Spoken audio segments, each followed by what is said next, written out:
भाई साहब मैं नहीं कह रहा हूं, अल्लामा इकबाल ने कहा है कि क्या तमाशा हुआ इस्लाम की तकदीर के साथ, कत्ल शब्बीर हुए नाराए तकबीर के साथ, कत्ल तकबीर हुए। अल्लामा इकबाल ने लिखा है। हमारा उसको पढ़ते हुए डर लगता है अजहरी जी आपके जहर को थोड़ा सा कुरेदा, आप इतना हमारा उसको पढ़ते हुए डर लगता है आपको? उसको ये बात देश को बताते हुए शर्म आती है क्या? अल्लामा इकबाल ने कहा सारे जहां से अच्छा हिंदुस्तान हमारा, हम बुलबुले हैं इसकी, ये गुलसिता हमारा। ये आप क्यों नहीं बताते? अजहरी जी अजहरी जी सुन तो लो भाई, आपको कितना प्यार से सुना। अब ये सुनो, ये जो शुगर कोटेड जहर परोस रहे हो, इसी शुगर को तो हम हटा रहे हैं। ये जो जहर के ऊपर जो शुगर मिला के परोस रहे हो, अभी गिरिराज सिंह परोस रहे थे, वो आपको जहर नहीं लगा होगा?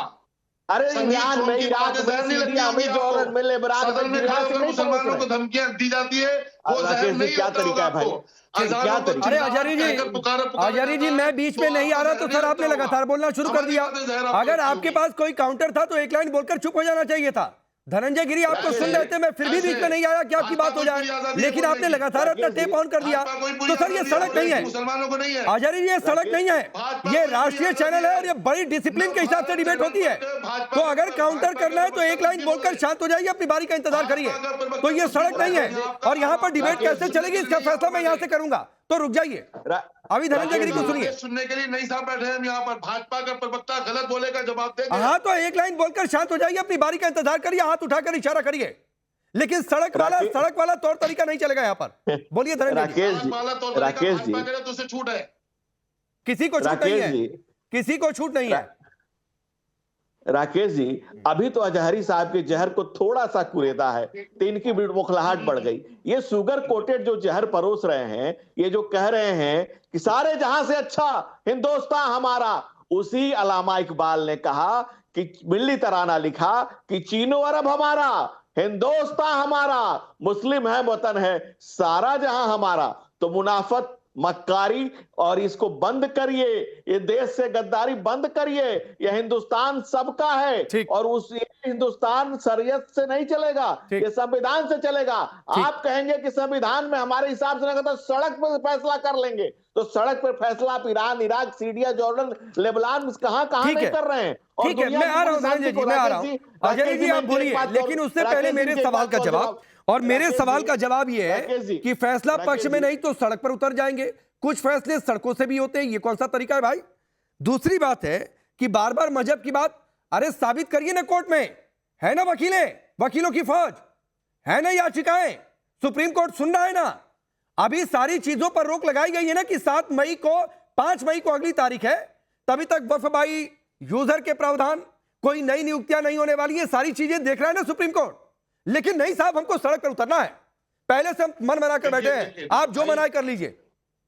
राकेश पांडे जी अब बहुत समझदार और बड़े एंकर हैं देश में। आप इस बात को माने कि अगर मुसलमानों को माननीय सुप्रीम कोर्ट का फैसला नहीं मानना अगर होता तो कोर्ट का दरवाजा खटखटाते ही नहीं, और ना मानने वाली कोर्ट की बात को ना मानने वाली कोई बात ही नहीं है।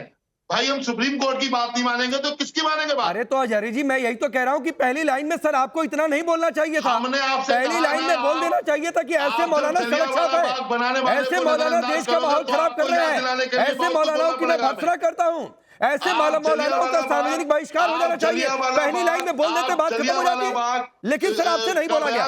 देने वालों को नजरअंदाज करेंगे तो हमें बोलना पड़ेगा, और हम आपको याद दिलाएंगे, बार बार याद दिलाएंगे, जुल्म के खिलाफ बोलेंगे। कैसे बोलेंगे? कोई हमें नहीं रोक सकता। जुल्म के खिलाफ बोलने का ये तरीका है कि सड़क पर उतर जाएंगे? बिल्कुल सड़क पर उतर जाएंगे। जुल्म के खिलाफ सड़कों पर उतरे हैं हम, जहर में जुल्म है, जिनके जहर में जुल्म पाल रखा है, वो जहर जुल्म के खिलाफ बोलेंगे। अरे जहर उगलने वाले जहर के खिलाफ बोलेंगे, जुल्म करने वाले जुल्म के खिलाफ बोलेंगे। अरे जुल्म करने वाले जुल्म के खिलाफ बोलेंगे, जहर उगलने वाले जहर के खिलाफ बोलेंगे। खंजर पे कोई छींट ना, जामन पे कोई दाग, तुम कत्ल करे हो कि करामात ये जहर बनना बंद करिए मौलाना, जहर फकना बंद करिए। ठीक है, पूरा जहर से शालिनी अली, रुकिए सर, अभी उस पर भी आ रहा हूं। शालिनी अली, कोर्ट ने जो कहा है, कोर्ट में बहुत सारी बातें हैं कि फिलहाल कोई प्रावधान मत बदलिए, वक्फ बोर्ड में कोई नई नियुक्तियां मत लाइए। डी नोटिफाई जो रजिस्टर्ड गेस्टेड प्रॉपर्टीज है वो नहीं होंगी। संशोधित कानून के हिसाब से फैसला होना है तो सिर्फ अनरजिस्टर्ड प्रॉपर्टीज पर भी होगा।